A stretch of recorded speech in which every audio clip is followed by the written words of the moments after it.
Hello friends, welcome back to my channel. Friends, RRB group 3ಗೆ ಸಂಬಂಧಪಟ್ಟಂತೆ 2022ರ ಪ್ರಶ್ನೆ ಪತ್ರಕ್ಕೆ 25 ಪ್ರಶ್ನೆಗಳನ್ನ ನಾನು ಲಾಸ್ಟ್ ಒಂದು ವಿಡಿಯೋದಲ್ಲಿ ಅಪ್ಲೋಡನ್ನು ಮಾಡಿದ್ದೆ.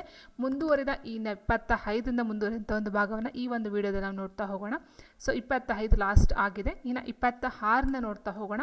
8 ಬಾಹುಗಳಿರುವ ಬಹುಭುಜಾಕೃತಿಯ ಆಂತರಿಕ ಕೋನಗಳು 1:3:4:6:6. ಸೊ ಈ ರೀತಿ ಕೊಡ್ತಾ ಹೋಗಿದ್ದಾರೆ ಅನುಪಾತದಲ್ಲಿ. ಈ ಬಹುಭುಜಾಕೃತಿಯಲ್ಲಿ ಅತ್ಯಂತ ದೊಡ್ಡ ಆಂತರಿಕ ಕೋನದ ಅಳತೆಯನ್ನು ಕಂಡುಹಿಡಿಯಿರಿ ಅಂತ ಹೇಳಿದ್ದಾರೆ. ಸೊ ನಾವು ಫಸ್ಟ್ಗೆ ಒಂದು ಆಂತರಿಕ ದೊಡ್ಡ ಕೋನವನ್ನು ಕಂಡುಹಿಡಬೇಕು ಅಂತ ಹೇಳಿದ್ರೆ ಮೊಟ್ಟ ಮೊದಲ ಬಾರಿಗೆ ನಮಗೆ 8 ಬಾಹುಗಳು, ಮೀನ್ಸ್ ಅಷ್ಟಬಹುಭುಜಾಕೃತಿ ಅಂತ ಏನು ಹೇಳ್ತೀವೋ ಅದರ ಒಳಕೋನಗಳ ಮೊತ್ತ ಎಷ್ಟು ಅಂತ ನಮಗೆ ಗೊತ್ತಿರಬೇಕು. ಸೊ ಗೊತ್ತಿಲ್ಲ ಅಂತ ಅಂದರೆ ನಾವು ಆನ್ಸರ್ನ ಮಾಡೋದಕ್ಕೆ ಫೈಂಡ್ ಔಟ್ ಆಗೋದಿಲ್ಲ. ಸೊ ಇದಕ್ಕೆ ಒಂದು ಫಾರ್ಮುಲಾ ಇದೆ. ಯಾವುದಂತ ಹೇಳಿದರೆ ಅಷ್ಟಭುಜಾಕೃತಿ ಆಗಿರ್ಬೋದು ಅಥವಾ ನವ ಆಗಿರ್ಬೋದು, ಟೋಟಲಾಗಿ ನಾನು ಹೇಳ್ತಾ ಹೋದರೆ ಒಳಕೋನಗಳ ಮೊತ್ತವನ್ನು ಕಂಡುಹಿಡಬೇಕು ಅಂದರೆ ಒಂದು ಫಾರ್ಮುಲಾ ಏನಂತ ಹೇಳಿದ್ರೆ n-2 ಇಂಟು 180. ಇದು ಫಾರ್ಮುಲಾ. ಒಳಕೋನಗಳ ಮೊತ್ತ ಕಂಡುಹಿಡಬೇಕು ಅಂದರೆ ನೀವು ಅಷ್ಟಭುಜಾಕೃತಿ ಅಂತ ಅಂದಾಗ ಏನು ಕೊಟ್ಟಿರ್ತಾರೋ ಇದೆಲ್ಲ ಸೊ ಅಲ್ಲಿ ಹಾಕೋಬೇಕಾಗುತ್ತೆ. ಸೊ 8 ಬಾಹುಗಳು ಅಂತ ಕೊಟ್ಟಿದ್ದಾರೆ, 8 ಹಾಕೊಳ್ಳೋಣ. 8 - 2 6 ಆಗುತ್ತೆ. 6 × 180. ಸೊ ಟೋಟಲಾಗಿ ನಮಗೆ ಒಳಕೋನಗಳ ಮೊತ್ತ ಎಷ್ಟು ಬರುತ್ತೆ ಅಂತ ಹೇಳಿದರೆ 1080 ಬರುತ್ತೆ. 1080. ಸೊ ಇದು ಬಂದು ಒಳಕೋನಗಳ ಮೊತ್ತ ಆಯಿತು. ಈಗ ನಾವು ಒಳಕೋನಗಳ ಮೊತ್ತವನ್ನು ಕಂಡುಹಿಡ್ಕೊಂಡ್ವಿ. ಈಗ ಸಿಂಗಲ್ ಆಗಿ ಕೊಟ್ಟಿರ್ತಕ್ಕಂಥ ನಾವು ಕಂಡುಹಿಡಬೇಕಂತ ಹೇಳಿದ್ರೆ ಇದು ಟೋಟಲಾಗಿ ನೀವು ಹ್ಯಾಡ್ ಮಾಡಿ. 1 3 4 6 7 11 13 15 ಏನು ಕೊಟ್ಟಿದ್ದಾರೋ ಇದನ್ನು ನೀವು ಕೂಡ್ತಾ ಹೋದರೆ ಟೋಟಲಾಗಿ ಇದು ನಮಗೆ ಕೂಡಿದಾಗ ಎಷ್ಟು ಬರುತ್ತೆ? 60 ಬರುತ್ತೆ. ಓಕೆನಾ? ಸೊ ಈ 60ನ್ನು ನಾವು 1080 ಅಂತ ಡಿವೈಡ್ ಮಾಡ್ತಾ ಹೋಗೋಣ. ಆವಾಗ ನಮಗೆ ಎಷ್ಟು ಬರುತ್ತೆ ಅಂತ ಹೇಳಿದರೆ 18 ಬರುತ್ತೆ. 18. ಸೊ ಇದು 18 ಅಂತಕ್ಕಂಥದ್ದು ಒಂದು ಪಾರ್ಟ್ ಆಯಿತು, ಒಂದು ಪಾರ್ಟು. ಸೊ ಈಗ ನಮ್ಗೆ ಕೊಟ್ಟಿರ್ತಕ್ಕಂಥದ್ದೇನು ಅತ್ಯಂತ ದೊಡ್ಡ ಆಂತರಿಕ ಕೋನದ ಅಳತೆಯನ್ನು ಕೇಳಿದರೆ, ಆಂತರಿಕ ಕೋನ ಇಟ್ ಮೀನ್ಸ್ ದೊಡ್ಡದು ಅಂತ ಹೇಳಿದಾಗ ನಮಗೆ ಲಾಸ್ಟ್ ಯಾವುದಿದೆ? 15 ದೊಡ್ಡದು, ಹೌದಲ್ವಾ? ಸೊ 18 × 15 ನಾವು ಮಾಡಬೇಕಾಗುತ್ತೆ. ಸೊ 18 × 15 ನಾವು ಮಲ್ಟಿಪ್ಲೈ ಮಾಡಿದಾಗ ಇಟ್ ಮೀನ್ಸ್ ಗುಣಿಸಿದಾಗ ನಮಗೆ ಎಷ್ಟು ಬರುತ್ತೆ ಅಂತ ಹೇಳಿದ್ರೆ 270 ಬರುತ್ತೆ. ಸೊ ಇದೇ ರೀತಿ ನಿಮಗೆ ಅತ್ಯಂತ ಚಿಕ್ಕ ಕೋನ ಎಷ್ಟು ಅಂತ ಹೇಳಿದರೆ ನಿಮಗೆ 18. ಓಕೆ? ಸೊ ನೋಡಿ, ಒಂದು ಕೊಡ್ತಾರಲ್ಲ, 1 × 18 18 ಡಿಗ್ರಿ ಬರುತ್ತೆ. ಅತ್ಯಂತ ಚಿಕ್ಕ ಒಳಕೋನ ಅಂತ ಹೇಳಿದ್ರೆ ಅದು 18 ಡಿಗ್ರಿ. ಅತ್ಯಂತ ದೊಡ್ಡ ಒಳಕೋನದ ಅಳತೆ ಅಂತ ಹೇಳಿದ್ರೆ ಅದು 270 ಡಿಗ್ರಿ ಆಗಿರುತ್ತೆ. ಸೊ ಇದೇ ರೀತಿ ಎಲ್ಲನೂ ಸಹ ಕಂಡುಹಿಡ್ಕೊಳ್ತಾ ಹೋಗಬಹುದಾಗಿರುತ್ತೆ. 1 × 60, 3 × 60, 4 × 60. ಸೊ ಈ ರೀತಿ ಮಾಡ್ತಾ ಹೋದರೆ ಟೋಟಲಾಗಿ ನಿಮಗೆ 1080 ಒಳಕೋನ ಮೊತ್ತನೂ ಸಹ ನಿಮಗೆ ಸಿಗ್ತಾ ಹೋಗುತ್ತೆ. ಸೊ ಇದೊಂದು ಫಾರ್ಮುಲಾನು ನೋಡ್ತಾ ಹೋಗಬೇಕಾಗುತ್ತೆ. ಇದು ಒಳಕೋನಗಳ ಮೊತ್ತವನ್ನು ಕಂಡುಹಿಡಿತಕ್ಕಂಥ ಒಂದು ಫಾರ್ಮುಲಾ ಆಗಿರುತ್ತೆ. ಸೊ ಇದು ಅಷ್ಟಾಗಿರ್ಬೋದು, ಪಂಚಭುಜಾಕೃತಿ ಆಗಿರ್ಬೋದು ಅಥವಾ ಷಡ್ಭುಜಾಕೃತಿ ಆಗಿರ್ಬೋದು, ಈ ರೀತಿ ನಿಮಗೆ ಒಂದು ಒಳಕೋನಗಳ ಮೊತ್ತವನ್ನು ಕಂಡುಹಿಡಿಯೋದಕ್ಕೆ ಇರ್ತಕ್ಕಂಥ ಒಂದು ಫಾರ್ಮುಲಾ ಆಗಿರುತ್ತೆ. ಆ್ಯಂಡ್ ನೆಕ್ಸ್ಟ್ ನಾವು ನೋಡ್ತಾ ಹೋಗೋಣ. 2ನೇ ಪದವು ಮೊದಲ ಪದಕ್ಕೆ ಮತ್ತು 4ನೇ ಪದವು 3ನೇ ಪದಕ್ಕೆ ಸಂಬಂಧಿಸಿದಂತೆಯೇ 5ನೇ ಪದಕ್ಕೆ ಸಂಬಂಧಿಸಿದ ಆಯ್ಕೆಯನ್ನು ಆರಿಸಿರಿ ಅಂತ ಕೊಟ್ಟಿದ್ದಾರೆ. ಸೊ ಫ್ರೆಂಡ್ಸ್, ನೋಡ್ತಾ ಹೋಗಿ ಇಲ್ಲಿ ಸ್ಟೂಡೆಂಟ್ಗೆ ನೋಡಿ, ಇಲ್ಲಿ ಸ್ಟೂಡೆಂಟ್ ಅಂತ ಕೊಟ್ಟಿದ್ದಾರೆ. ನಿಮಗೆ ಐಡೆಂಟಿಫಿಕೇಶನ್ ಆಗುತ್ತೆ ಸ್ಟೂಡೆಂಟ್ ಅಂತ. ಬಟ್ ಇದಕ್ಕೆ ನಿಮಗೆ ಯಾವುದೇ ಒಂದು ಮೀನಿಂಗ್ ಇಲ್ಲ, ಹೌದಾ? HGF ಇದು ಯಾವುದೋ ಒಂದು ವರ್ಡ್ ಆಗೋದಿಲ್ಲ. ಆ್ಯಂಡ್ ಇದು ಟೀಚರ್ ಅಂತ ಕೊಟ್ಟಿದ್ದಾರೆ, ಆ್ಯಂಡ್ ಇದು ಸ್ಕೂಲ್ ಕೊಟ್ಟಿದ್ದಾರೆ. Student, teacher, school. ಬಟ್ ಇವೆರಡಕ್ಕೆ ಯಾವುದೇ ಒಂದು ಅರ್ಥ ಆಗಲಿ ಅಥವಾ ಅದೊಂದು ವರ್ಡ್ ಆಗಲಿ ಫಾರ್ಮೇಷನ್ ಇಲ್ಲ. ಓಕೆ? ಸೊ ನಾವು ನೋಡ್ತಾ ಹೋದರೆ ಇಲ್ಲಿ ಏನು ಕೊಟ್ಟಿದ್ದಾರೆ? ಎಸ್ಗೆ ಏನು ಕೊಟ್ಟಿದ್ದಾರೆ? ಹೆಚ್ಚನ್ನು ಕೊಟ್ಟಿದ್ದಾರೆ. ಓಕೆ? ಆ್ಯಂಡ್ ನೆಕ್ಸ್ಟು ಟಿಗೆ ಏನು ಕೊಟ್ಟಿದ್ದಾರೆ? ಜಿ ಕೊಟ್ಟಿದ್ದಾರೆ, ಹೌದಾ? ಆ್ಯಂಡ್ ಅದೇ ರೀತಿ ನೋಡಿ, ಇಲ್ಲಿ ಟಿಗೆ ಜಿ ಕೊಟ್ಟಿದ್ದಾರೆ, ಹೌದಾ? ಆ್ಯಂಡ್ ಇಲ್ಲಿ ಎಸ್ಗೆ ನೋಡ್ತಾ ಹೋಗಿ ಹಾಗೆಯೇ ಎಸ್ಗೆ ಏನು ಕೊಟ್ಟಿದ್ದಾರೆ? ಇಲ್ಲಿ ಹೆಚ್ಚನ್ನು ಕೊಟ್ಟಿದ್ದಾರೆ. ಆ್ಯಂಡ್ ಇಲ್ಲೂ ಇದೆ ನೋಡಿ, ಎಚ್ಗೆ ಏನು ಕೊಟ್ಟಿದ್ದಾರೆ? ಎಸ್ಸನ್ನು ಕೊಟ್ಟಿದ್ದಾರೆ. ಸೊ ಹಾಗಾಗಿ ನಮ್ಗೆ ಏನು ಬರಬೇಕು? ಇಲ್ಲಿ ಎಸ್ಗೆ ನಮಗೆ ಹೆಚ್ಚು ಬರಬೇಕು, ಹೌದಾ? ಸೊ ಹಾಗಾಗಿ ಏನಾಗುತ್ತೆ? 1 ಮತ್ತು 2 ಕ್ಯಾನ್ಸಲ್ ಆಗುತ್ತೆ. ಇನ್ನು 3 ಮತ್ತು 4 ನೋಡ್ತಾ ಹೋಗಬೇಕಾಗುತ್ತೆ. ಆ್ಯಂಡ್ ಅದಾದ ನಂತರ ಸಿ ಕೊಟ್ಟಿದ್ದಾರೆ ನೋಡಿ, ಇಲ್ಲಿ ಸಿ 1 2 3 4ನೇ ಪದ ಸಿಯನ್ನು ಕೊಟ್ಟಿದ್ದಾರೆ. ಸೊ ಸಿಗೆ ಏನು ಬಂದಿದೆ? ಎಕ್ಸ್ ಬಂದಿದೆ.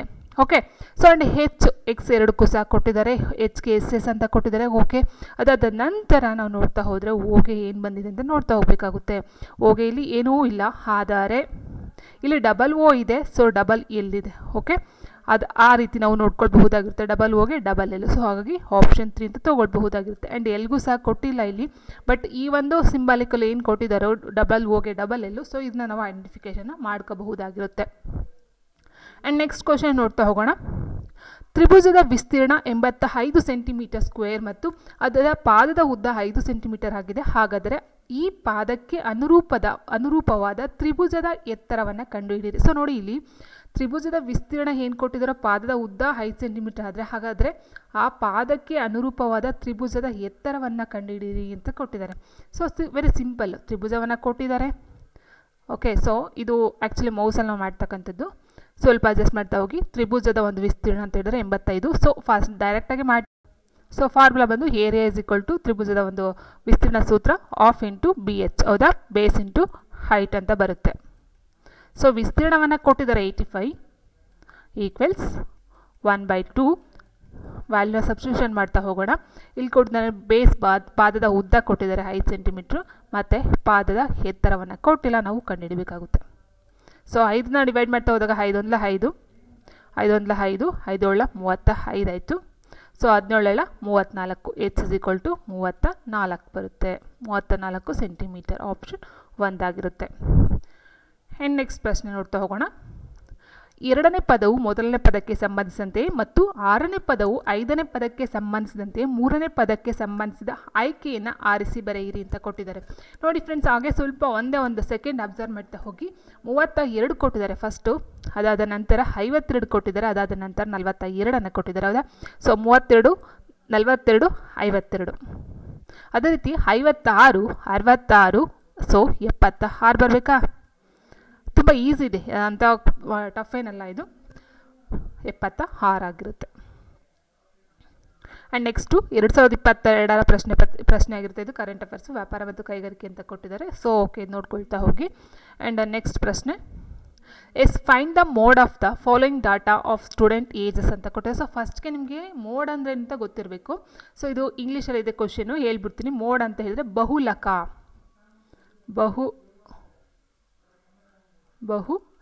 ಅಂತ ಏನು ಹೇಳ್ತೀವಿ, ಬಹುಲಕ. ಸೊ ಅದಕ್ಕೆ ಸಂಬಂಧಪಟ್ಟಂಥ ಒಂದು ಕ್ವಶನು. ಮೋಡ್ ಅಂತ ಹೇಳಿದರೆ ಬಹುಲಕ. ಸೊ ಬಹುಲಕ ಏನಿದೆ ಇದಕ್ಕೆ ಅಂತ ಕೇಳಿದ್ದಾರೆ. ನೋಡಿ, ಬಹುಲಕ ಅಂದರೆ ತುಂಬ ಸಿಂಪಲ್, ಅಂದರೆ 2 ಥರ ಬರುತ್ತೆ. ಆ್ಯಾವ್ರೇಜಲ್ಲಿ ಒಂದು ಬರುತ್ತೆ, ಆ್ಯಂಡ್ ಇದು ಸಿಂಪಲಾಗಿ ಒಂದೊಂದು ಸಿಂಗಲನ್ನು ಕೊಟ್ಟಿದ್ದಾರೆ. ಸೊ ಹಾಗಾಗಿ ಇದು ತುಂಬ ಈಸಿ ಇದೆ. ಬಹುಲಕ ಅಂತ ಹೇಳಿದಾಗ ನೋಡಿ, 16 ಎಷ್ಟು ಸರಿ ರಿಪೀಟ್ ಆಗಿದೆ? 1 2 ಆ್ಯಂಡ್ 3 ಸರಿ. ಸೊ 16 ಅಂತಕ್ಕಂಥದ್ದು 3 ಸರಿ ರಿಪೀಟ್ ಆಗಿದೆ. ಆ್ಯಂಡ್ 17 ಅಂತ ಹೇಳಿದಾಗ 1 2 3 ಆ್ಯಂಡ್ 4 ಸರಿ ರಿಪೀಟ್ ಆಗಿದೆ, ಹೌದಾ. ಸೊ ಅದೇ ರೀತಿ 15 ತೊಗೊಂಡ್ರೆ ಎಷ್ಟು ಸರಿ ರಿಪೀಟ್ ಆಗಿದೆ? 1 2. ಓಕೆ, ಸೊ ಎಷ್ಟು ಸರಿ ಅಂತ ನೋಡ್ತಾ ಹೋದಾಗ 2 ಸರಿ ಆಯಿತು.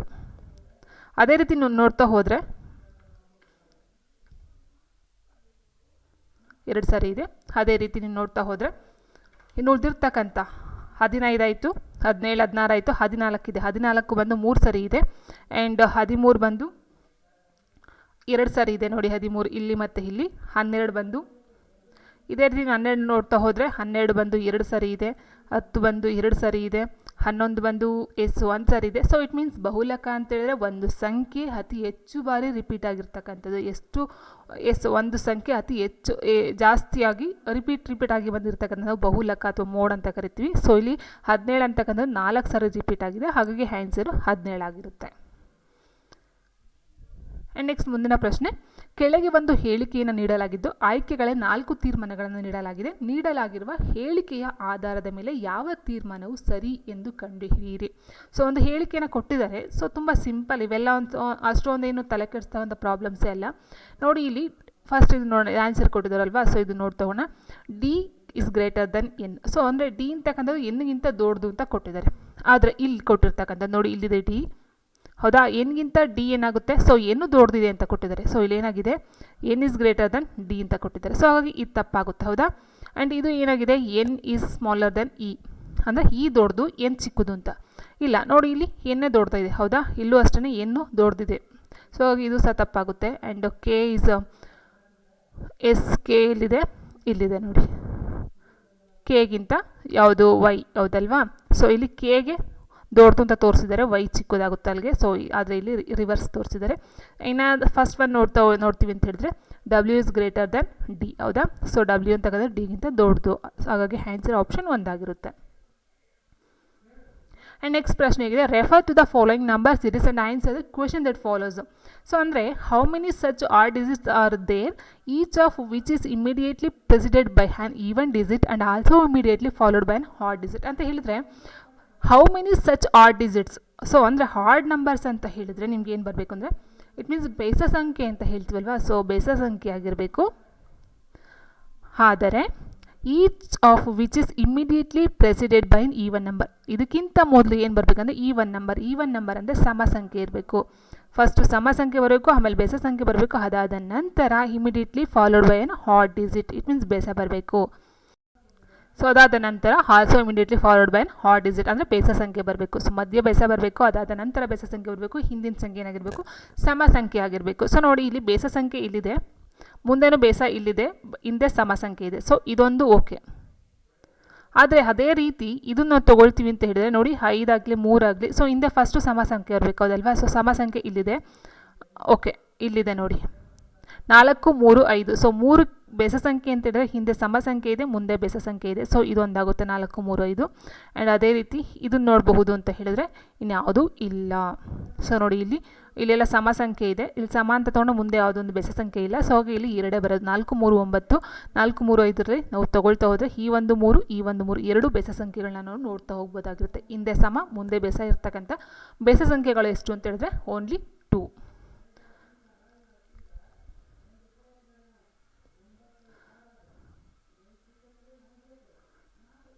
ಒಂದು ಗ್ಯಾಲೋನೋಮೀಟರ್ಗೆ ಸಂಪರ್ಕಿಸಲಾದ ಒಂದು ಸುರುಳಿಯೊಳಗೆ ಒಂದು ಕಾಂತವನ್ನು ಸರಿಸಿದಾಗ ಸುರುಳಿಯಲ್ಲಿ ವಿದ್ಯುತ್ ಪ್ರವಾಹವು ಪ್ರೇರಿತವಾಗುತ್ತದೆ. ಈ ಕೆಳಗಿನ ಯಾವ ಅಂಶದ ಮೇಲೆ ಈ ಪ್ರೇರಿತ ವಿದ್ಯುತ್ ಪ್ರವಾಹವು ಅವಲಂಬಿಸಿಲ್ಲ ಅಂತ ಕೇಳಿದರೆ, ಸೊ ಅವಲಂಬಿಸಿಲ್ಲ ಅಂತ ಹೇಳಿದಾಗ ಆನ್ಸರ್ನ ಕೊಟ್ಟಿದ್ದಾರೆ. ಸುರುಳಿಯಲ್ಲಿ ಸಂಪರ್ಕಿಸಲಾದ ಗ್ಯಾಲ್ವನೋಮೀಟರ್ನ ರೋಧ ಅಂತ ಕೊಟ್ಟಿದ್ದಾರೆ. ಆದರೆ ಯಾವುದಾದ್ರೂ ಅವಲಂಬಿಸುತ್ತೆ ಅಂತ ಕೇಳೋದಾದರೆ ಕಾಂತದ ಧ್ರುವ, ಕಾಂತ ಚಲನೆ ವೇಗ, ಸುರುಳಿಯಲ್ಲಿನ ತಿರುವುಗಳ ಸಂಖ್ಯೆ ಎಲ್ಲ ಸಹ ಅದಕ್ಕೆ ಅವಲಂಬಿತವಾಗುತ್ತೆ. ಆದರೆ ಗ್ಯಾಲ್ವನೋಮೀಟರ್ನ ರೋಧ ಅದಕ್ಕೆ ಅವಶ್ಯಕತೆ ಅಥವಾ ಅವಲಂಬನೆಯನ್ನು ಮಾಡಿಲ್ಲ ಅಂತಕ್ಕಂಥದ್ದಾಗಿರುತ್ತೆ.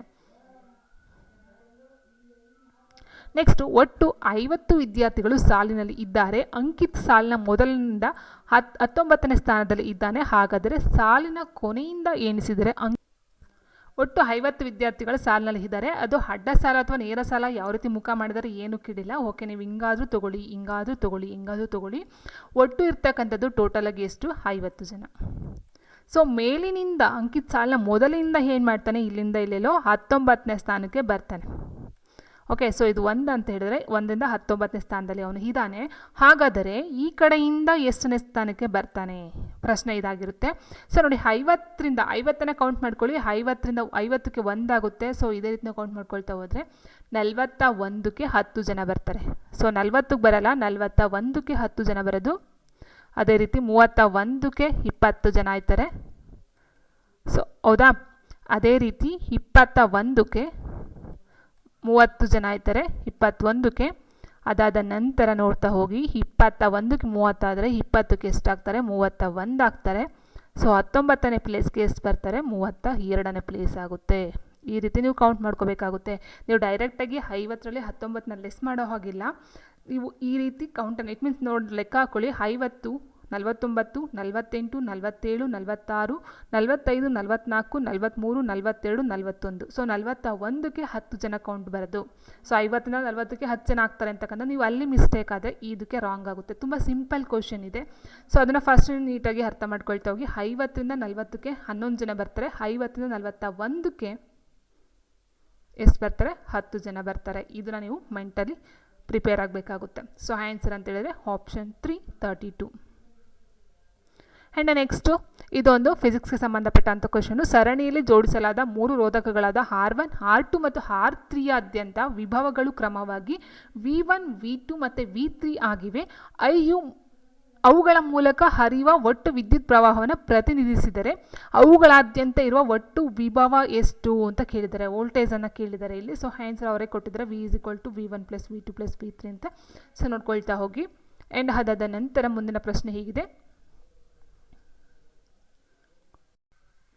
ನೀಡಿರುವ ರೇಖಾಚಿತ್ರವನ್ನು ಎಚ್ಚರಿಕೆಯಿಂದ ಓದಿ ಮತ್ತು ಪ್ರಶ್ನೆಗೆ ಉತ್ತರಿಸಿ. ವಿವಿಧ ವಿಭಾಗದಲ್ಲಿನ ಸಂಖ್ಯೆಗಳ ವ್ಯಕ್ತಿಗಳ ಸಂಖ್ಯೆಯನ್ನು ಸೂಚಿಸುತ್ತದೆ. ಸೊ ಅದು ಇರಲಿ, ನೋಡ್ತಾ ಹೋಗೋಣ. ಇಲ್ಲಿ ಏನು ಕೊಟ್ಟಿದ್ದಾರೆ, ರೂರಲ್ ಕೊಟ್ಟಿದ್ದಾರೆ. ಇಟ್ ಮೀನ್ಸ್ ರೂರಲ್ ಅಂತ ಹೇಳಿದ್ರೆ ಗ್ರಾಮೀಣದಲ್ಲಿ ಇರ್ತಕ್ಕಂಥದ್ದು. ಫೀಮೇಲ್ಸ್ ಅಂದರೆ ಮಹಿಳೆಯರು ಅಂತ ಅರ್ಥ ಬರುತ್ತೆ, ಹೌದಾ. ಎಂಪ್ಲಾಯ್ಡ್ ಅಂತ ಹೇಳಿದರೆ ಕೆಲಸಗಾರರು, ಇಟ್ ಮೀನ್ಸ್ ಉದ್ಯೋಗದಲ್ಲಿ ಇರ್ತಕ್ಕಂಥವ್ರು. ಇಲ್ಲಿ ಕೊಟ್ಟಿರ್ತಕ್ಕಂಥದ್ದೇನು ಉದ್ಯೋಗವಿಲ್ಲದ, ಉದ್ಯೋಗ ಅಂದರೆ ಇಲ್ಲಿ ಬರ್ತಕ್ಕಂಥದ್ದು ಉದ್ಯೋಗವಿಲ್ಲದ ಎಷ್ಟು ಗ್ರಾಮೀಣ ಮಹಿಳೆಯರಿದ್ದಾರೆ. ಇಟ್ ಮೀನ್ಸ್ ಗ್ರಾಮೀಣ ರೂರಲ್ ಫೀಮೇಲ್ಸ್ ಕಂಡು ಬರ್ತಕ್ಕಂಥದ್ದು ಎಷ್ಟು ಜನ. ರೂರಲ್ಲೂ ಆಗಿರಬೇಕು, ಅದು ಫೀಮೇಲೂ ಆಗಿರಬೇಕು, ಆದರೆ ಎಂಪ್ಲಾಯ್ಡ್ ಆಗಿರಬಾರ್ದು. ಸೊ ಎಂಪ್ಲಾಯ್ಡ್ ಆಗಿರಬಾರ್ದು ಅಂದರೆ ಟೋಟಲಾಗಿ ನೀವು 7, 2, 1, 9 ಎಂದೆಯೋ ಇಷ್ಟೂ ಸಹ ನೀವು ತೊಗೊಳ್ಳೇಬಾರ್ದು.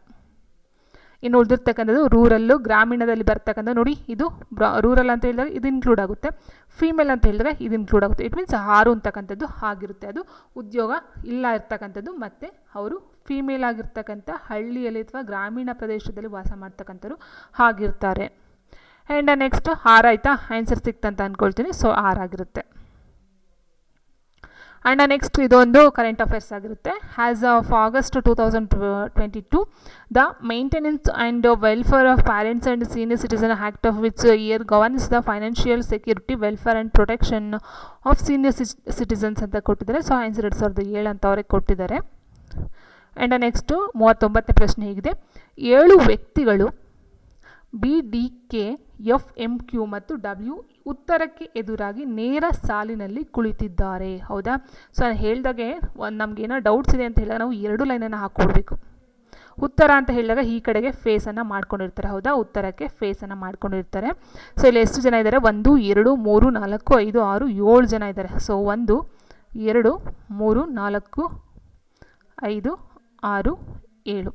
ಸೊ ನಾವು ಈ ರೀತಿ ಎಡನ ತೊಗೊಳ್ಬೇಕು. ಯಾಕಂದರೆ ಅವ್ರಲ್ಲಿ ಕೊಡ್ತಾರೆ ಎಡ ಬಲ ಅಂತ ಹೇಳೋದಿಲ್ಲ ನಮಗೆ. ಹೌದಾ? ಸೊ 1 2 3 4 5 6 7.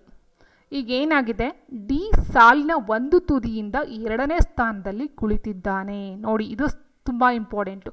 ಡಿ ಒಂದು ಸಾಲಿನ ತುದಿಯಿಂದ 2ನೇ ಸ್ಥಾನದಲ್ಲಿ. ಇಟ್ ಮೀನ್ಸ್ ಡಿ ಅಂತಕ್ಕಂಥದ್ದು ಈ ಕಡೆ ತುದಿಯಿಂದ ಈ ಕಡೆ ಆಯಿತು, ಈ ಕಡೆ ತುದಿ ಅಂತ ತೊಗೊಂಡಾಗ ಈ ಕಡೆ 2ನೇ ಸ್ಥಾನ. ನೋಡಿ, ಈ ಕಡೆಯಿಂದ 2ನೇ ಸ್ಥಾನ ಅಥವಾ ಈ ಕಡೆಯಿಂದ 2ನೇ ಸ್ಥಾನ, ಯಾವ ಸ್ಥಾನದಲ್ಲೂ ಬರಬಹುದು.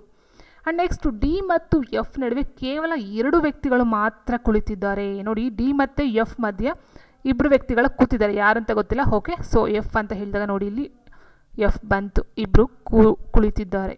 ಇದೊಂದು. ಆ್ಯಂಡ್ ನೆಕ್ಸ್ಟು ಎಮ್ ಅನ್ನು ಎಫ್ನ ಬಲಕ್ಕೆ 4ನೇ ಸ್ಥಾನದಲ್ಲಿ ಕುಳಿತಿದ್ದಾನೆ. ಎಮ್ ಅಂತಕ್ಕಂಥನು ಎಲ್ಲಿ ಬರ್ತಾನೆ ಈಗ ನೋಡ್ತಾ ಹೋಗೋಣ. ನೋಡಿ, ಎಮ್ ಕೊಟ್ಟಿದ್ದಾರೆ. ಎಮ್ ಅನ್ನು ಎಫ್ನ ಬಲಕ್ಕೆ, ಸೊ ಎಫ್ನ ಬಲಕ್ಕೆ 1 2 3 4. ಹೌದಾ? ಎಫ್ನ ಬಲಕ್ಕೆ 4ನೇ ಸ್ಥಾನದಲ್ಲಿ ಕುಳಿತಿದ್ದಾನೆ. ಸೊ ಇದಕ್ಕೆ ಎಫ್ 4ನೇ ಸ್ಥಾನ ಬರೋದಿಲ್ಲ. ಸೊ ಹಾಗಾಗಿ ನಾವೇನು ಮಾಡ್ಬೋದು, ಇದು ಕ್ಯಾನ್ಸಲ್ ಆಗುತ್ತೆ, ಇದು ನಾವು ತೊಗೊಳ್ಬೇಕಾಗುತ್ತೆ. ಆ್ಯಂಡ್ ನೆಕ್ಸ್ಟ್ ಏನಾಯಿತು, ಕ್ಯೂ ಯು ಡಬ್ಲ್ಯೂನ ಬಲಕ್ಕೆ 2ನೇ ಸ್ಥಾನದಲ್ಲಿ ಕುಳಿತಿದೆ. 2ನೇ ಸ್ಥಾನ ತೊಗೋಬೇಕಂದ್ರೆ ಈಗ ನಾವು ಇಲ್ಲಿ ಕ್ಯೂ ಅಂತಕ್ಕಂಥದ್ದನ್ನ ಡಬ್ಲ್ಯೂ ಅಂತ ತೊಗೊಂಡಾಗ 2ನೇ ಸ್ಥಾನ ನಾವು ತೊಗೊಂಡ್ರೆ ಇಲ್ಲಿ ಡಬ್ಲ್ಯೂ ಅಂತ ತೊಗೊಂಡ್ರೆ ಕ್ಯೂನ ಇಲ್ಲಿ ತೊಗೊಳ್ಬೋದು. ಹೌದಾ?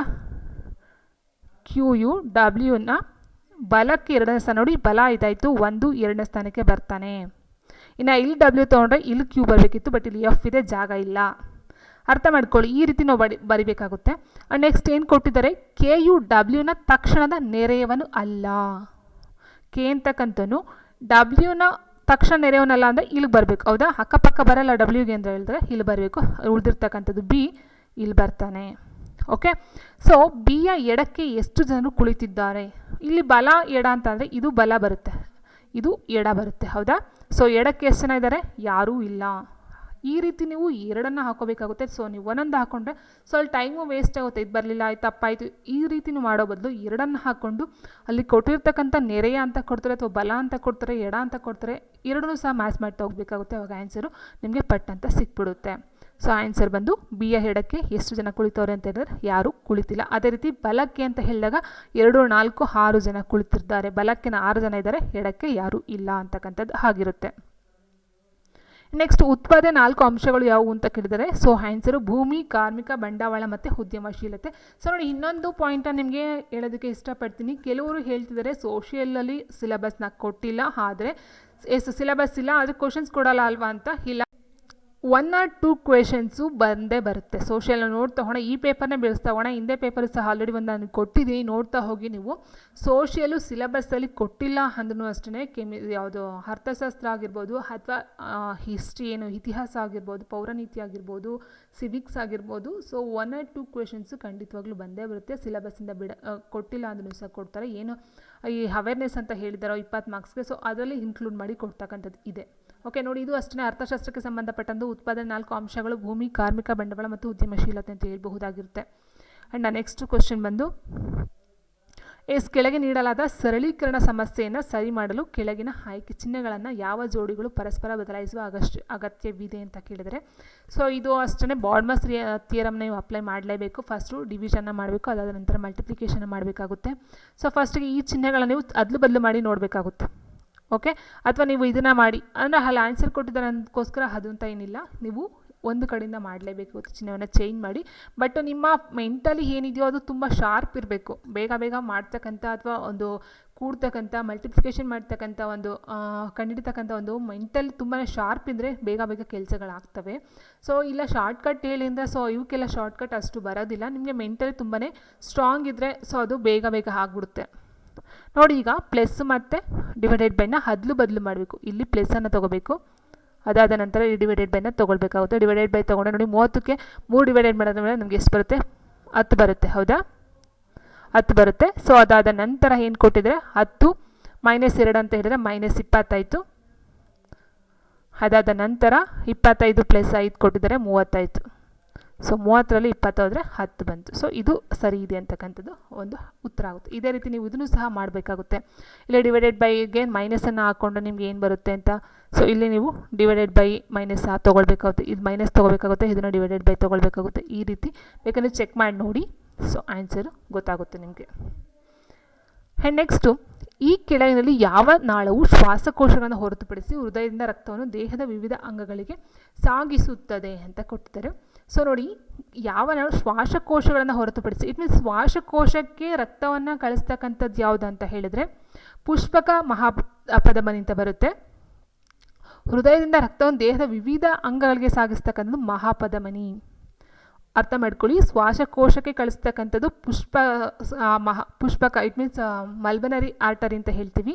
ಸೊ ಅದು ಬರುತ್ತೆ. ಹೃದಯದಿಂದ ರಕ್ತವನ್ನು ದೇಹದ ವಿವಿಧ ಅಂಗಗಳಿಗೆ ಸಾಗಿಸ್ತಕ್ಕಂಥದ್ದು ಮಹಾಪಧಮನಿಯಾಗಿರುತ್ತೆ. ಓಕೆ. ಆ್ಯಂಡ್ ನೆಕ್ಸ್ಟು ಇದಕ್ಕೆ ಹೃದಯದ ಒಳಗಡೆ ಕಳಿಸ್ತಕ್ಕಂಥದ್ದು ಮಹಾಭಿಧಮನಿಗಳು. ಕಳಿಸ್ತಕ್ಕಂಥದ್ದು ಹೃದಯದ ಒಳಗಡೆ ಕಳಿಸ್ತಕ್ಕಂಥದ್ದು ಮಹಾಭಿಧಮನಿ. ಹೃದಯದಿಂದ ಹೊರಗಡೆ ಹೋಗ್ತಕ್ಕಂಥದ್ದು ಮಹಾಪಧಮನಿಗಳು. ಸೊ ಅದರಲ್ಲಿ 2 ಬರುತ್ತೆ. ಪುಷ್ಪಕ ಅಂತಕ್ಕಂಥದ್ದು ಒಂದು ಬರುತ್ತೆ, ಅದು ಶ್ವಾಸಕೋಶಗಳಿಗೆ ಕಳಿಸ್ತಕ್ಕಂಥದ್ದು.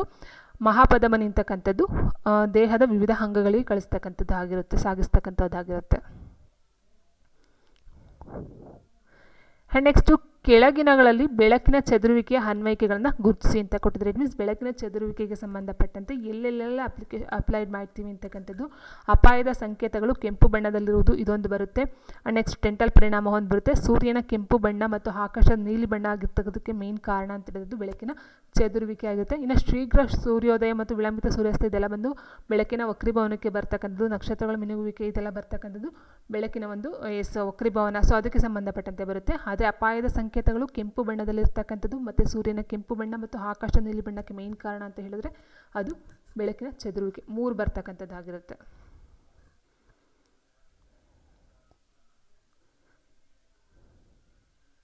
ನೆಕ್ಸ್ಟ್ ಕೊಟ್ಟಿರುವ ಕೋಷ್ಟಕವನ್ನು ಓದಿಕೊಂಡು ಕೆಳಗಿನ ಪ್ರಶ್ನೆಗಳಿಗೆ ಉತ್ತರಿಸಿ ಅಂತ ಕೊಟ್ಟಿದ್ದಾರೆ.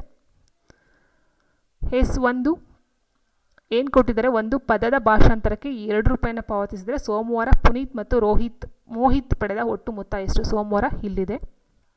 ಪುನೀತ್ ಮತ್ತು ಮೋಹಿತ್ ಒಂದು ಭಾಷಾಂತರಕ್ಕೆ, ಒಂದು ಪದ ಭಾಷಾಂತರಕ್ಕೆ 2 ರೂಪಾಯಿನ ತೊಗೊಂಡ್ರೆ ಟೋಟಲಾಗಿ ಎಷ್ಟಾಯಿತು ಅಂತ ಕೇಳಿದರೆ, ಸೊ ಫಸ್ಟ್ ನೀವು ಇದನ್ನು ಪ್ಲಸ್ಸನ್ನು ಮಾಡಿದ್ರಿ. 8 9 8 6 14 ಬರುತ್ತೆ. 14 1 10 14 10 1 ಆಯಿತು. 6 6 12 ಆಯಿತು. ಸೊ ಅಲ್ಲಿಗೆ 1244 ಆಯಿತು ಟೋಟಲ್ ಪದಗಳು. 2 ರೂಪಾಯಿ ಪಾವತಿಯನ್ನು ಮಾಡಿದ್ರೆ ಇಟ್ ಮೀನ್ಸ್ 2ರಿಂದ ನೀವು ಮಲ್ಟಿಪ್ಲೈಯನ್ನು ಮಾಡಿದ್ರೆ ಎಷ್ಟು ಬರುತ್ತೆ? 2 4 8 4 8 2 4 2 2. ಸೊ ಆನ್ಸರು ಇದಾಗಿರುತ್ತೆ. ನೆಕ್ಸ್ಟು, ಕೆಲವು ಬ್ಯಾಕ್ಟೀರಿಯಾಗಳು ದ್ಯುತಿಸಂಶ್ಲೇಷಕವಾಗಿರ್ತದೆ. ಅವುಗಳ ಜೀವಕೋಶದಲ್ಲಿ ದ್ಯುತಿಸಂಶ್ಲೇಷಕ ವರ್ಣದ್ರವ್ಯಗಳು. ಸೊ ಜೀವಕೋಶಗಳಲ್ಲಿ ದ್ಯುತಿಸಂಶ್ಲೇಷಕ ವರ್ಣದ್ರವ್ಯಗಳು ಎಲ್ಲಿ ಕಂಡು ಬರುತ್ತವೆ ಅಂತ ಹೇಳಿದ್ರೆ ಪ್ಲಾಸ್ಮಾ ಪೊರೆಯ ಒಳಪದರಗಳಲ್ಲಿ ಅಂತ ಅವರೇ ಕೊಟ್ಟಿದ್ದಾರೆ. ನೆಕ್ಸ್ಟ್ ಪ್ರಶ್ನೆ ಹೇಗಿದೆ? ಪ್ರಜ್ವಲ್ 50 ರೂಪಾಯಿ 100 ರೂಪಾಯಿ ಮತ್ತು 200 ರೂಪಾಯಿ ಮುಖಬೆಲೆಯ ಕರೆನ್ಸಿ ನೋಟುಗಳೊಂದಿಗೆ 5250 ರೂಪಾಯಿಯನ್ನು ಹೊಂದಿದ್ದಾನೆ. ಪ್ರತಿ ಮುಖಬೆಲೆಯ ನೋಟುಗಳ ಸಂಖ್ಯೆಯು ಸಮಾನವಾಗಿದ್ದರೆ ಉಜ್ವಲ್ ಬಳಿ ಒಟ್ಟು ಎಷ್ಟು ನೋಟುಗಳಿವೆ ಅಂತ ಪ್ರಶ್ನೆ. ಸೊ ನಾವು ನೋಡ್ತಾ ಹೋದರೆ ಇಲ್ಲಿ ಕೊಟ್ಟಿರ್ತಕ್ಕಂಥದ್ದು 30 45. ಸೊ 15 ನಾವು 3 ಮಾಡ್ತಾ ಹೋದಾಗ ಸೊ ಓಕೆ. ಆ್ಯಂಡ್ 60 ಕೊಟ್ಟಿದ್ದಾರೆ. ಫಸ್ಟ್ಗೆ ನೋಡ್ತಾ ಹೋಗಿ ಇಲ್ಲಿ 30 ಕೊಟ್ಟಿದ್ದಾರೆ. 30 ಅಂತ ಹೇಳಿದ್ರೆ 10 10 10 ಹೌದಾ? 10 10 10. ಸೊ ನೋಡಿ ಇಲ್ಲಿ 10 ಅಂತ ಹೇಳಿದಾಗ ಇದು ಎಷ್ಟಾಯಿತು ನೋಡಿ? 10 ನೋಟು ಅಂತ ಹೇಳಿದಾಗ 50 ರೂಪಾಯಿಂದ 10 ನೋಟು ಅಂತ ಹೇಳಿದಾಗ ಎಷ್ಟಾಗುತ್ತೆ? ನಮಗೆ 500 ರೂಪಾಯಿ ಆಗುತ್ತೆ. ಹೌದಾ? ಸೊ ಅದೇ ರೀತಿ 100 ರೂಪಾಯಿಂದ 10 ನೋಟು ಅಂತ ಹೇಳಿದ್ರೆ ಏನಾಗುತ್ತೆ? ನಮಗೆ 1000 ಆಗುತ್ತೆ. ಅದೇ ರೀತಿ 20 ರೂಪಾಯಿಂದು 10 ನೋಟು ಅಂತ ಹೇಳಿದರೆ ಎಷ್ಟಾಗುತ್ತೆ? ಅಲ್ಲಿಗೆ 2000 ಆಗುತ್ತೆ. ಅದೇ ಟೋಟಲ್ ನಾವು ನೋಡ್ತಾ ಹೋದಾಗ ಎಷ್ಟು ಬರುತ್ತೆ? 3500 ಬರುತ್ತೆ. ಅದು 5250 ಇದೆ. ಸೊ ಹಾಗೆ ಇದು ಬರೋದಿಲ್ಲ, ಹೌದಾ? ಸೊ ಇದು ಬರಲ್ಲ ಅಂದರೆ ಈಗ 15 ಬರೋದಿಲ್ಲ, ಯಾಕಂದರೆ 30 ನೋಟು ಅಂತ ತೊಗೊಂಡಾಗಲೇ ಅದು ಇನ್ನೂ ಕಮ್ಮಿ ಬಂತು. ಎಷ್ಟು ಬಂತು ನಮಗೆ? ಅಲ್ಲಿಗೆ 3500 ಬಂತು. ಹಾಗಾಗಿ 15 ಸಹ ಬರೋದಿಲ್ಲ. ಇನ್ನು 45 ಅಂತ ತೊಗೊಳ್ತಾ ಹೋದಾಗ ಸೊ ಇಲ್ಲೇನಾಗ್ತಾ ಹೋಗುತ್ತೆ? ಸೊ 30 ಆಗಲ್ಲ, 10 ನಾವು ತೊಗೊಂಡಾಗ ಅದು ಆಗೋದಿಲ್ಲ. ಇನ್ನು 45 15 ತೊಗೊಂಡಾಗ 15 75 750 ಆಗುತ್ತೆ. ನೆಕ್ಸ್ಟ್ ಬಂದು 100 ರೂಪಾಯಿಂದ ತೊಗೊಂಡಾಗ ಅಲ್ಲಿಗೆ ಎಷ್ಟು? 1500 ಆಗುತ್ತೆ 15 ನೋಟುಗೆ. ಅದಾದ ನಂತರ 200 ರೂಪಾಯಿಂದ 15 ನೋಟು ಅಂತ ಹೇಳಿದಾಗ 15 30, ಹೌದಾ? ಸೊ ಅಲ್ಲಿಗೆ 3000 ಆಗುತ್ತೆ. ಸೊ ಟೋಟಲಾಗಿ ನಾವು ಕೂಡ್ತಾ ಹೋದಾಗ ನಮಗೆ 5250 ಬರುತ್ತೆ. ಇನ್ನು 15 ಬರೋದಿಲ್ಲ, ಕಮ್ಮಿ ಆಗುತ್ತೆ. ಇನ್ನು 60 ನಾವು ತೊಗೊಂಡ್ರೆ 60 ಅಂತ ಹೇಳಿದಾಗ 20 20 20 ಆಗುತ್ತೆ, ಹೌದಾ? 20 ನೋಟು 20 ನೋಟು 20 ನೋಟು. ಸೊ ಅಲ್ಲಿಗೆ ಏನಾಗುತ್ತೆ? 5 × 2 100, ಅಲ್ಲಿಗೆ 1000 ಆಗುತ್ತೆ. 50 ರೂಪಾಯಿಂದ 1000 ಆಗುತ್ತೆ. 100 ರೂಪಾಯಿಂದ ಅಂತ ಹೇಳಿದಾಗ 2000 ಆಗುತ್ತೆ. ಅದಾದ ನಂತರ 200 ರೂಪಾಯಿಂದ ಅಂದರೆ 4000 ಆಗುತ್ತೆ. ಟೋಟಲ್ ಅಲ್ಲಿಗೆ 7000 ಆಗುತ್ತೆ. ಸೊ 7000 ಇಲ್ಲ, ಇಲ್ಲಿ 5250 ಇದೆ. ಸೊ ಹಾಗಾಗಿ ಇದು ಸಹ ಬರೋದಿಲ್ಲ, ಆನ್ಸರು 2 ಆಗಿರುತ್ತೆ, 45. ನೆಕ್ಸ್ಟು HNO3 AQ ಕೊಟ್ಟಿದ್ದಾರೆ ಆ್ಯಂಡ್ ಪ್ಲಸ್ BC. ಸೊ ಇದಕ್ಕೆ ಆನ್ಸರ್ ಅವರೇ ಕೊಟ್ಟಿದ್ದಾರೆ. So the coefficients A, B and C in the given balanced chemical equation are ಅಂತ. ಸೊ 2 ರೆಸ್ಪೆಕ್ಟಿವ್ಲಿ ಅಂತ ಕೊಟ್ಟಿದ್ದಾರೆ. ಸೊ ಇದು ಕೆಮಿಸ್ಟ್ರಿಗೆ ಸಂಬಂಧಪಟ್ಟಂಥ ಒಂದು ಪ್ರಶ್ನೆ. ಆ್ಯಂಡ್ ನೆಕ್ಸ್ಟ್ ಪ್ರಶ್ನೆ ಹೀಗಿದೆ: ಅರುಣ್ ಅವರ ಪ್ರಸ್ತುತ ವಯಸ್ಸು ಅವರ ಚಿಕ್ಕಪ್ಪನ ವಯಸ್ಸಿನ 1/3 ಆಗಿದೆ. 5 ವರ್ಷಗಳ ನಂತರ ಅವರ ವಯಸ್ಸಿನ ಮೊತ್ತವು 86 ವರ್ಷಗಳು. ಅರುಣ್ ಅವರ ಪ್ರಸ್ತುತ ವಯಸ್ಸು ಎಷ್ಟು ಅಂತ ಕೇಳಿದ್ದಾರೆ. ಸೊ ಇಲ್ಲೇನಾಗುತ್ತೆ? ಅರುಣ್ ಅವರ ಪ್ರಸ್ತುತ ವಯಸ್ಸನ್ನು ಕೊಟ್ಟಿದ್ದಾರೆ, ಇಂದಿನ ವಯಸ್ಸು ಮತ್ತು ಮುಂದಿನ ವಯಸ್ಸು. Okay, so ಇಲ್ಲೇನಾಗಿದೆ? ಅರುಣ್ ತಗೊಳ್ಳೋಣ. ಅದಾದ ನಂತರ ಅವರ ಚಿಕ್ಕಪ್ಪವನ್ನು ತಗೊಳ್ಳೋಣ. ಸೊ ಇಲ್ಲೇನಾಗಿದೆ? ಚಿಕ್ಕಪ್ಪನ ವಯಸ್ಸಿನ 1/3 ಆಗಿದೆ ಅರುಣನ ವಯಸ್ಸು. ಹಾಗಾಗಿ ಚಿಕ್ಕಪ್ಪನ ನಾವು x ಅಂತ ತಗೊಂಡ್ರೆ ಅರುಣನ ವಯಸ್ಸು ಏನಾಗುತ್ತೆ? x/3 ಅಥವಾ x × 1/3 ಆಗುತ್ತೆ. ಆ್ಯಂಡ್ ನೆಕ್ಸ್ಟ್ 5 ವರ್ಷಗಳ ನಂತರ ಅಂತ ಹೇಳಿದಾಗ ಏನಾಗುತ್ತೆ? ಇಲ್ಲಿ x/3 ಪ್ಲಸ್ 5, ಇದು x+5 ಆಗುತ್ತೆ. 5 ವರ್ಷಗಳ ನಂತರ ಏನಾಗುತ್ತೆ? ಅವರಿಬ್ಬರ ಒಟ್ಟು ವಯಸ್ಸು 86 ಆಗುತ್ತೆ. ಸೊ ಇವೆರಡನ್ನ ಕೂಡ್ತಾ ಹೋಗಿ ಅವಾಗ ಏನಾಗುತ್ತೆ ನಿಮಗೆ? x/3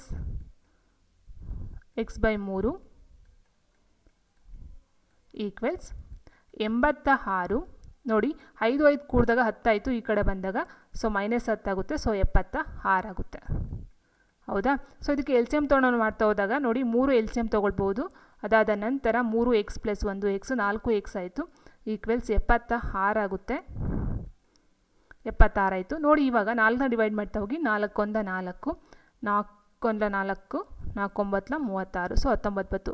ಇಲ್ಲಿ ನೋಡ್ತಾ ಹೋಗಿ x/3 ಅರುಣ್ ಏನಿದೆ? x/3. ಸೊ ಇಲ್ಲೂ ಅಷ್ಟೇ x/3 ಈ ರೀತಿ ನಾವು ನೋಡ್ಕೋಬಹುದಾಗುತ್ತೆ. x/3 ನೋಡಿ ಅರುಣನ ವಯಸ್ಸು ಇಂದಿನ ವಯಸ್ಸು x/3 ಆಗಿದೆ. x/3 = 19 ವರ್ಷಗಳು ಈ ರೀತಿ ಆಗುತ್ತೆ. ಇದು ಅರುಣನ ವಯಸ್ಸಾಯಿತು. ಅಥವಾ ಅವರ ಚಿಕ್ಕಪ್ಪನ ವಯಸ್ಸು ಎಷ್ಟು ಅಂತ ಕೇಳಿದ್ರೆ ನೀವು ಏನು ಮಾಡಬಹುದು?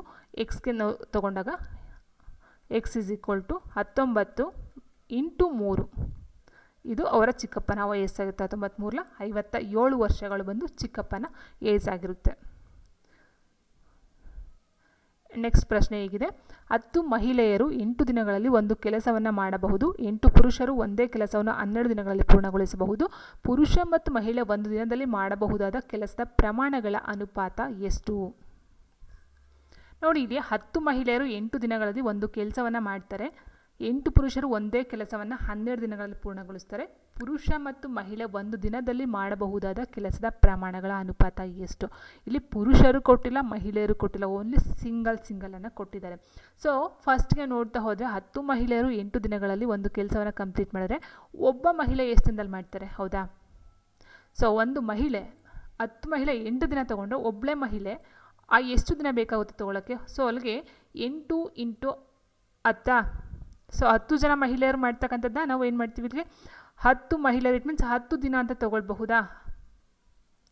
ಸೊ 8 ದಿನ 10 ಜನ ಮಹಿಳೆ ಬದಲಾಗಿ ನಾವೇನು ಮಾಡಬಹುದಾಗಿರುತ್ತೆ? ಒಬ್ಳು ಅಂತ ತೊಗೊಂಡಾಗ 10 ದಿನ ಎಕ್ಸ್ಟ್ರಾ ಬೇಕಾಗುತ್ತೆ.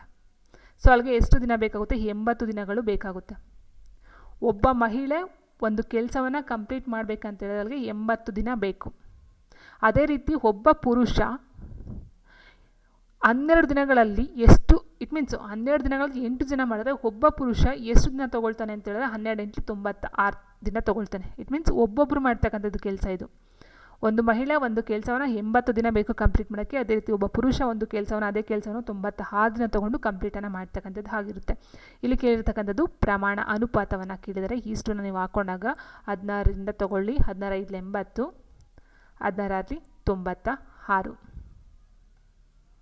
ಹೌದಾ. ಸೊ 5:6 ಆಗುತ್ತೆ ಪುರುಷ ಮತ್ತು ಮಹಿಳೆಯರ ಒಂದು ಕೆಲಸದ ಪ್ರಮಾಣ ಅಂತ ಹೇಳಿದಾಗ 5:6 ಅಥವಾ 6:5 ಅಂತ ತೊಗೊಳ್ಬಹುದಾಗಿರುತ್ತೆ. ಸೊ ಇಲ್ಲಿ ಕೊಟ್ಟಿರ್ತಕ್ಕಂಥ 5:6 ಆಪ್ಷನ್ 4 ಆಗುತ್ತೆ. ಇಟ್ ಮೀನ್ಸ್ ಅರ್ಥ ಆಯ್ತು ಅಂತ ಅಂದ್ಕೊಳ್ತೀನಿ. 10 ಮಹಿಳೆಯರು 8 ದಿನಗಳಲ್ಲಿ ಕಂಪ್ಲೀಟ್ ಮಾಡ್ತಾರೆ. ಅದೇ ಒಬ್ಬ ಮಹಿಳೆ ಅದೇ ಕೆಲಸನ ಮಾಡಬೇಕಂತ ನನಗೆ 80 ದಿನ ಬೇಕಾಗುತ್ತೆ. ಹೌದಾ. ಸೊ 80 ದಿನ ಇಟ್ ಮೀನ್ಸ್ 8 ಅಂತ ಹಾಕೊಳ್ತಾ ಹೋಗಿ 10 ಮಹಿಳೆಯರು ಮಾಡ್ತಕ್ಕಂಥ ಒಂದು ಕೆಲಸವನ್ನು ಇವ್ರನ್ನೇ 10 ಜನ ಅಂತ ನಾವು ತೊಗೊಂಡಾಗ ಅಲ್ಲಿಗೆ 80 ದಿನ ತೊಗೊಳ್ತಾಳೆ ಒಂದೇ ಮಹಿಳೆ ಮಾಡ್ತಕ್ಕಂಥದ್ದು. ಆ್ಯಂಡ್ ಪುರುಷರು ಅಷ್ಟೇ, ಒಬ್ಬ ಪುರುಷ ಅದೇ ಒಂದು ಕೆಲಸವನ್ನು 8 ಜನ ಮಾಡ್ತಕ್ಕಂಥ ಒಂದು ಕೆಲಸವನ್ನು 96 ದಿನ ತೊಗೊಂಡು ಒಬ್ಬ ಮನುಷ್ಯ ಕಂಪ್ಲೀಟ್ ಮಾಡ್ತಕ್ಕಂಥದ್ದು ಆಗಿರುತ್ತೆ. ಆ್ಯಂಡ್ ನೆಕ್ಸ್ಟ್ ನೋಡಿ, ಇದು ಒಂದು ಅಷ್ಟೇ, ಇದು ಭೂಗೋಳಕ್ಕೆ ಸಂಬಂಧಪಟ್ಟಂಥ ಒಂದು ಪ್ರಶ್ನೆ ಆಗಿದೆ. ಸೊ ಯಾಕಂತ ಹೇಳಿದ್ರೆ ತುಂಬ ಜನ ಕೇಳ್ತಿದ್ದಾರೆ ಸೋಷಿಯಲ್ಗೆ ಒಂದು ಸಿಲೆಬಸ್ ಇಲ್ಲ ಮೇಡಮ್, ಅದು ಕ್ವಶನ್ಸ್ ಕೊಡ್ತಾರಾ ಅಂತ. ಸೊ ಇದೆಲ್ಲ ಸಿಲೆಬಸ್ ಬರಲ್ಲ, ಆದ್ರೂ ಸಹ 1 or 2 ಕ್ವೆಶನ್ಸ್ ಕಂಪಲ್ಸರಿಯಾಗಿ ಕೊಡ್ತಾರೆ. ಕಂಬಸಾಲು ಎನಲ್ಲಿನ ಪರ್ವತ ಶ್ರೇಣಿಗಳನ್ನು ಕಂಬಸಾಲು ಬಿನಲ್ಲಿರುವ ರಾಜ್ಯಗಳೊಂದಿಗೆ ಹೊಂದಿಸಿ ಬರೆಯಿರಿ ಅಂತ ಕೊಟ್ಟಿದ್ದಾರೆ. ಸೊ ಕಂಬಸಾಲು ಇಟ್ ಮೀನ್ಸ್ ಪರ್ವತ ಶ್ರೇಣಿ, ಅರಾವಳಿ ಪರ್ವತ ಎಲ್ಲಿ ಕಂಡು ಬರುತ್ತೆ, ವಿಂಧ್ಯ ಶ್ರೇಣಿ, ಪಶ್ಚಿಮ ಘಟ್ಟ, ಹಿಮಾಲಯ ಶ್ರೇಣಿ ಎಲ್ಲೆಲ್ಲಿ ಕಂಡು ಬರುತ್ತೆ ಅಂತ ಕೊಟ್ಟಿದ್ದಾರೆ.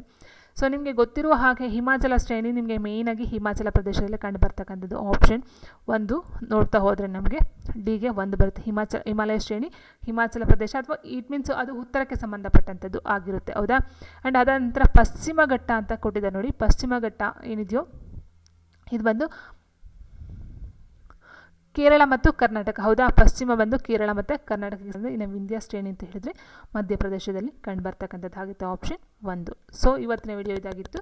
ಸೊ ನೆಕ್ಸ್ಟ್ ಇರ್ತಕ್ಕಂಥ 50 ಕ್ವಶನ್ಸ್ನ ನೆಕ್ಸ್ಟ್ ಒಂದು ವಿಡಿಯೋದಲ್ಲಿ ನೋಡ್ತಾ ಹೋಗೋಣ. ಸೊ ಇಲ್ಲಿಗೆ ಕಂಪ್ಲೀಟನ್ನು ಮಾಡ್ತಾ ಇದ್ದೆ.